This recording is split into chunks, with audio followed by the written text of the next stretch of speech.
This rock is alive. And I don't mean it in a metaphorical way, or the earth is a single being kind of way, although I might.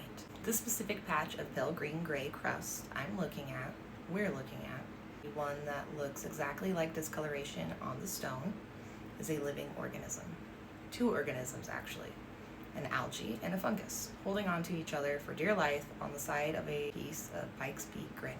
It has been alive for at least my entire life, probably for longer than that, possibly for longer than anyone in my family has been alive, and almost everyone who walks past it thinks it's dirt.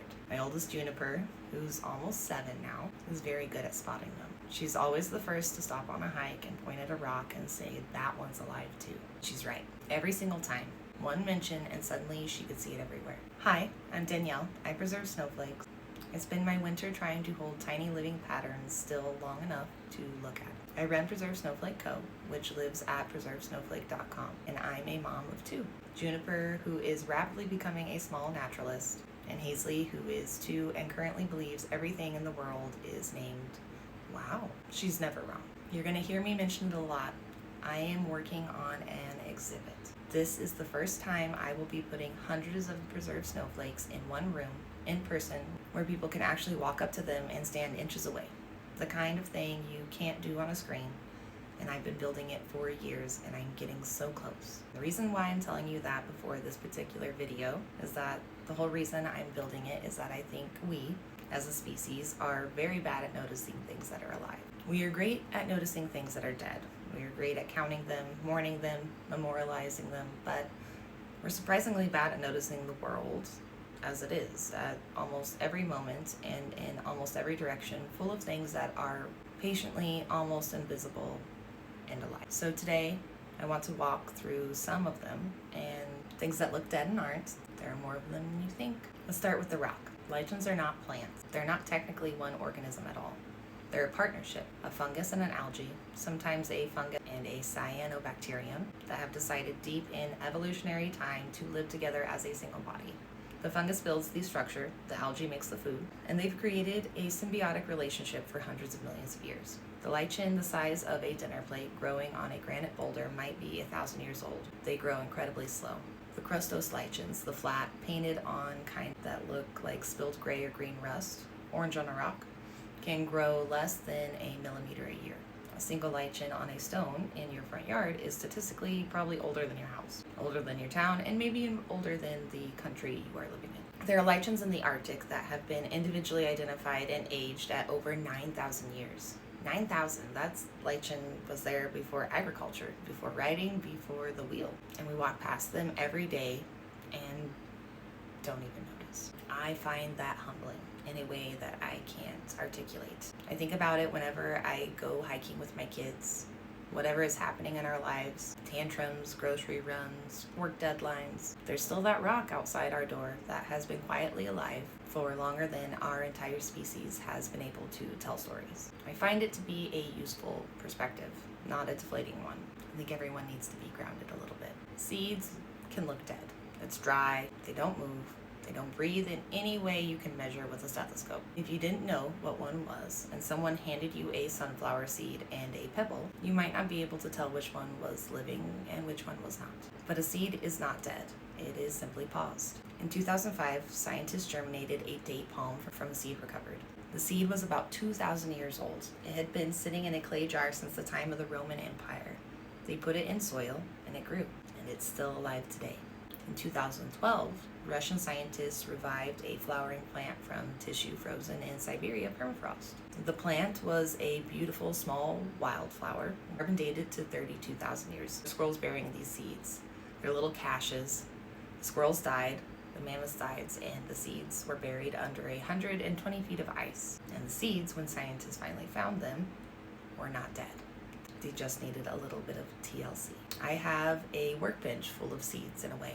Every preserved snowflake is a pattern that has been on pause, held very still, and kept in particular shape, just waiting to be looked at, waiting for the right home, waiting for the right person to walk into the exhibit and stand in front of it and see something without a magnifying glass, without a microscope, and I hope it reminds them of something specific in their own life. The snowflake doesn't germinate the way a seed does, but it can still wake something up in a person looking at it. Now, I want to introduce you to one of my new favorite animals, sometimes called the water bear, sometimes a moss piglet, which I think is absolutely adorable. They're about 1/2 millimeter long.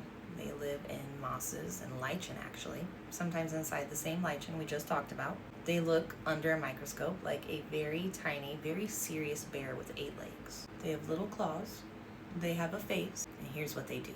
When conditions get bad, when their puddle dries up, or it gets too cold or too hot, or there isn't enough oxygen, this little water bear can pull its head and legs inside itself, curl up into a tiny ball, and stop being alive. Their metabolism drops. Using energy, there is no measurable difference between this and a small piece of sand. They can stay like this for decades. They've been revived after 30 years in a freezer. They've been heated above the boiling point of water.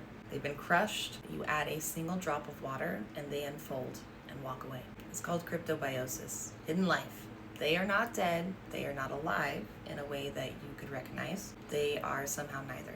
Preserving snowflakes, I'm trying to hold a pattern still in time. Water bears have figured out how to hold themselves still in time. And there's a part of me, a part that has, over the last few years, slowly built a strange business out of catching ice, that finds it deeply encouraging that this is something life can do. Pause, wait, stay intact through the bad weather, and then wake up later. I'd like to say there have been entire years of my life where I was a water bear curled up. Metabolism at almost nothing, waiting for the right drop of water.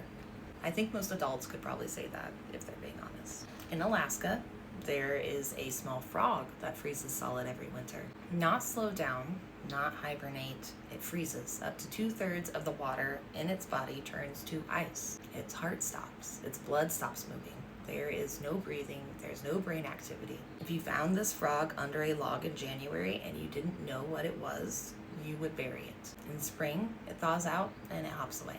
The frog pulls this off by flooding its body with glucose, about 10 times the normal amount, which acts like a natural antifreeze. Inside the cells, keeping the ice crystals from cutting through tissue, the water freezes, but it freezes carefully. The cells survive. Every winter in the woods outside Fairbanks, there are frogs that are technically frozen and technically alive at the same time. I told Juniper about the frog last winter. She was quiet for a long time, then she said, "So in the spring the frogs come back?" I said yes. And she said, "We should be more like the frogs," which is one of the most accidentally profound things I have ever heard a 6-year-old say. We should be more like frogs, letting ourselves freeze when we need to, trusting we'll thaw out, and knowing that being still, even being so still that we look gone, is sometimes the actual strategy, not the failure mode. And of course, we have to add the forest floor. What you see in a forest, the trees, the moss, the mushrooms, is maybe 10% of what's actually alive in there. Underground, the whole forest is connected by an enormous network of fungal threads called Mycelium. A single network can stretch across thousands of acres. In Oregon, there is a fungus that covers about 3.5 square miles, one area. By mass, it's one of the largest living organisms on the planet. When you dig it up, it looks like dirty string. The trees use this network to talk to each other, to share carbon, to send chemical warnings when there's an insect attack. A dying tree will sometimes pump its remaining nutrients into the network, a gift, so that the younger trees nearby can grow. This is not speculated, it is a measured thing. Susan Simard's research has been showing it for decades now. The forest isn't a collection of trees. The forest is a single being made of trees, talking through threads in the soil, and almost everyone who walks through a forest experiences it as a quiet place, a still place, a place that's basically dead unless something specific is moving. It is, in fact, one of the most communicative environments on the planet. We're just not invited to the conversation. So I think this is what I want to say. When you look at a forest in December and it looks dead, it isn't. The trees have pulled their water down into the roots. The seeds in the soil are waiting. The lichens on the bark are growing at a rate we can't perceive. The water bears in the moss are folded up. Somewhere a frog is glass. The mycelium underneath is still trading nutrients between the trees in the cold. The world isn't on and then off. It isn't alive and then dead. It is a series of patterns being held, sometimes loosely, sometimes very tightly. Sometimes for a season, sometimes for a millennium, sometimes for 32,000 years under ice. A preserved snowflake is in some way a hidden life of its own. The water in it is the same water that fell out of the sky on a specific Tuesday in Colorado. I haven't killed it, I haven't trapped it, I've held it. I've put it into a pause state, the way a seed is paused and the way the water bear is paused. That's the whole idea behind the exhibit, the one I continue to mention. I want people to walk into a room and stand surrounded by hundreds of paused things. Not photographs of snowflakes, not having to peer into a microscope, the crystals themselves, each one held still and magnified to be viewed with your eyes. Each one a small body sitting quietly inside a state most of us would call dead, when really it's something stranger and more beautiful than that. The reason I love this, the reason I keep making videos about lichens and frogs, permafrost, is that we as humans are very quick to call things dead, including ourselves, including our own moments, including the things we used to be and the things we didn't quite become, and the seasons of our lives that felt like they were over. Most of those things are not dead. Most of them are just paused. They are simply waiting for the right drop of water to awaken them. I had a whole period of my life that I won't go into here, where I was the thing, the frog under the log, the seed in the clay jar. From the outside, I'm sure I looked like I was done. And truly, I think I felt that way too. But the pattern was still there. And eventually, slowly, the way real thaw happens, not all at once, the right drop of water arrived. My girls. I became a mother, and then I started preserving snowflakes in a garage. A single experiment trying to capture a moment for them, and the rest is history. That was it. And it's now built into a whole life. A workshop, a website, preservesnowflake.com. 2 small children who roam through it, an exhibit that I'm building right now. I just want you to know that if you're watching this and you feel like the thing you used to be is over, or like the thing you're meant to become is too far away, or like the version of yourself you remember is gone, most of those things aren't actually gone. They're folded up just waiting for you. Be more like a frog. So go outside sometime today. Look at something you'd usually call dead. A patch of moss, a bare branch, a dry seed. You are standing in front of something that has outlived presidents, civilizations, ice ages, by lying still and being very patient. If you'd like to hold a piece of winter that's been kept still, the gallery is at preservesnowflake.com. You can find a few pieces on Etsy as well. And if you want to be the first to hear about the exhibit, you can join the email list at preservesnowflake.com.